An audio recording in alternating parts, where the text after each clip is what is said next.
Let me tell you a story from my first year of MBBS. I had my exams coming up and I was extremely underprepared for my exams. The stress level was building up each day and it got to a point where I could not handle stress.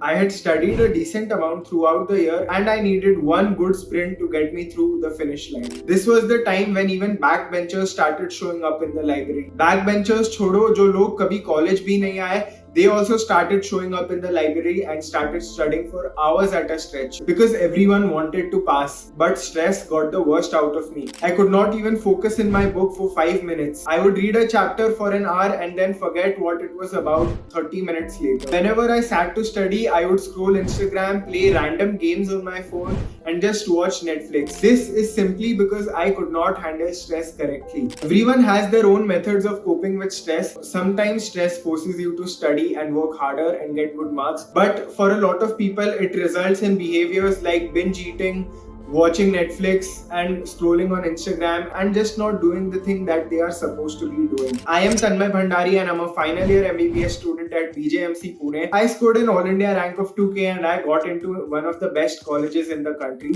And throughout my MBBS journey, I've always been curious about psychology and psychiatry. I'm definitely not an expert in this field, but I have some personal experience. I've seen lectures of Stanford professors. I have read a lot of books on this and I've also read a lot of research papers, so I think I am equipped enough to guide you as an elder brother. This video is filled with actionable steps, so unless and until you don't take action, it is not going to benefit you. So the first actionable step for you is going to be to write down the factors that are causing you stress right now. For most of the NEET aspirants, it's gonna be something on the lines of not being able to handle the pressure of the competition or being overburdened by their parents, having higher expectations out of them. Or it could be something as simple as not being able to focus when they sit to study, or just forgetting what they've studied even after studying for so long. Or even if your marks have started dropping, that could also have caused you stress. So now at least you have an idea about what is causing you stress, and now it is going to be easy to recognize those self-destructive patterns that you have inside yourself,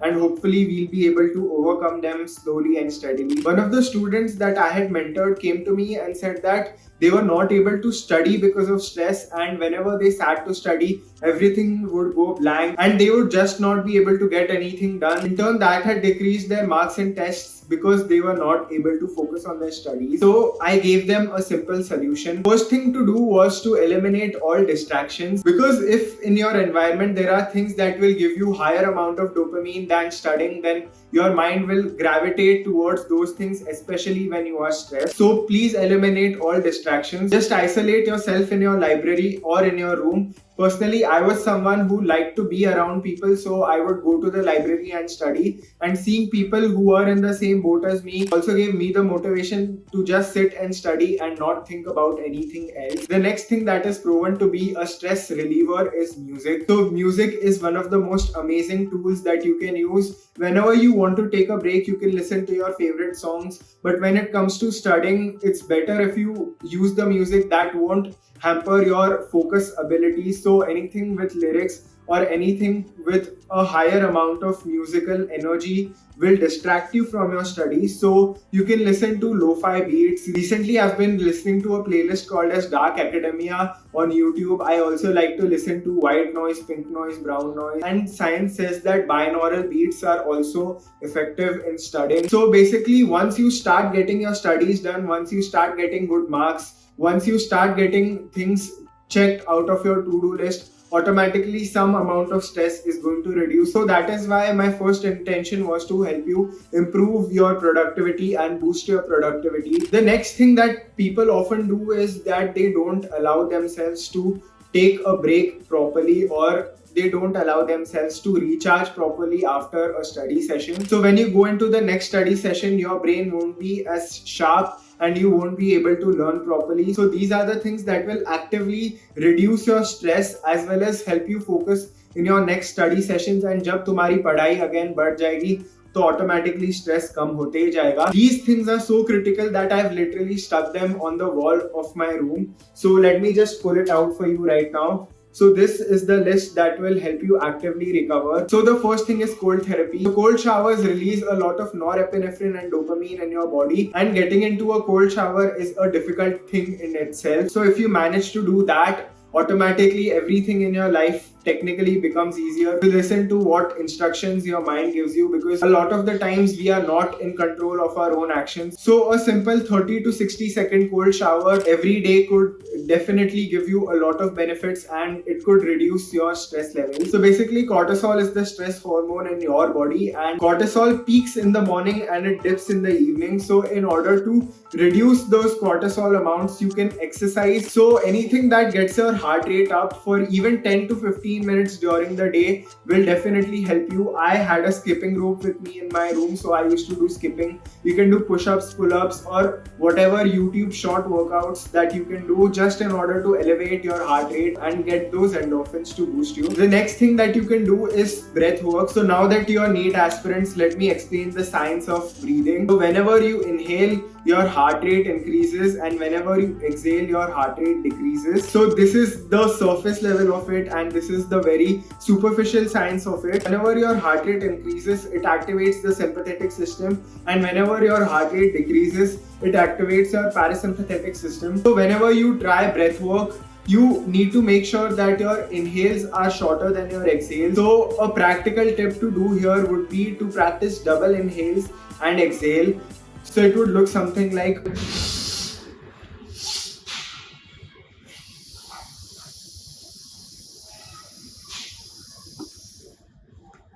So this is an actually actionable step, and if you do this even 5 to 10 times right now, pause the video and do this right now, it will give you tremendous benefits. So before we move on to the next point, if you've actually felt less stressed by doing this, let me know in the comment section if these actionable steps are actually helpful to you. Because for this Diwali, I'm doing a 5-episode series especially for NEET aspirants, so that you can give it your best, and I am your elder brother. This is a gift from my side. So please do this to support our channel. The next thing that will reduce your stress instantly is sleep. 99.99999% NEET aspirants are sleep deprived, and it is stupid to sacrifice sleep for your study. So you need to get 8 hours of sleep every single night, and I am making this a rule for you. Even during my NEET preparation, मैं दिन में इतने सारे naps लेता था, and whenever I used to get stuck at a sum, I used to just relax myself and take a nap.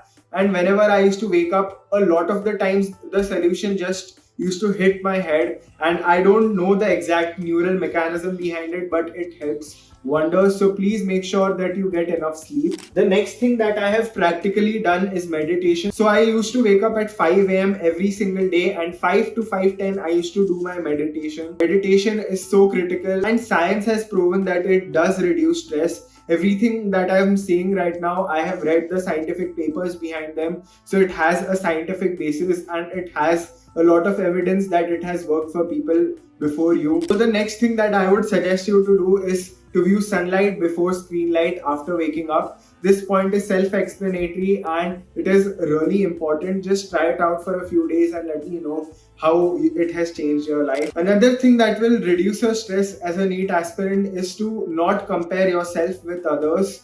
You have to be in competition with yourself, and I am not just saying it, I have actually practiced it, and it just reduces the burden on you, because at every point of time someone is going to be ahead of you and someone is going to be below you. You are the only person that can track your progress, and just try to be 1% better every day. If you set unrealistic goals for yourself, it is definitely going to cause you stress. Just take an example of today. If you're watching this video at night, what all did you accomplish today, or what is an average of the things that you've accomplished this week?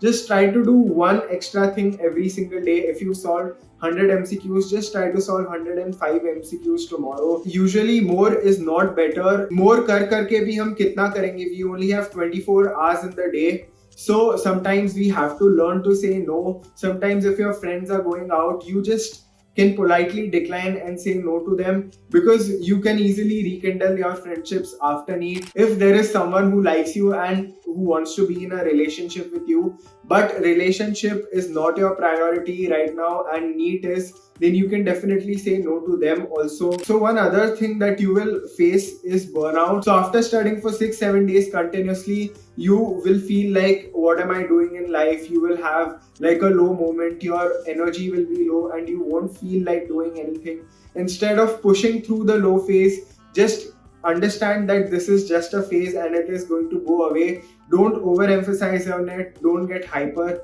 Just know that it's a part of the process, and when your best times, when everything is on track, when you are productive, you understand that there is going to be a drop and you are going to face a low phase. It makes things easier and you can definitely face those low times with ease. Another thing that you can study and read about is the growth mindset experiment and stress is good mindset experiment, and I am linking a podcast episode down below if you want to understand the science behind these experiments, and they will help you a ton if you are a NEET aspirant or in any phase of your life. If you've genuinely liked this video, you can go and watch the other 2 episodes that I've posted for the last 2 days, and I will see you guys tomorrow at 5 p.m. Until then, peace.